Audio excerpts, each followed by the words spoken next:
ಭ್ರಮಿಂ ಆರೋಪ್ಯ ಅಂತ ಹರಿವಂಶದಲ್ಲಿ ಒಂದು ಪ್ರಯೋಗ ಇದೆ. ಅದು ಮೊದಲನೇ ಹರಿವಂಶ ಪರ್ವದ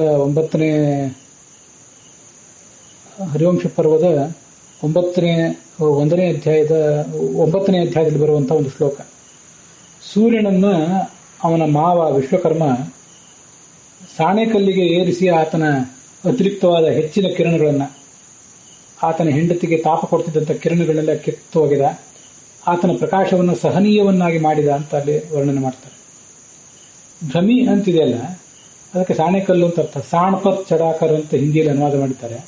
ಅದಷ್ಟೇ ಅಲ್ಲ, ತಿರುಗುವ ಸಾಣೆಕಲ್ಲು ಅಂತ ನನಗೆ ಅನಿಸ್ತು. ಈ ಚಾಕು, ಚೂರಿ ಮೊದಲಾದವುಗಳನ್ನೆಲ್ಲ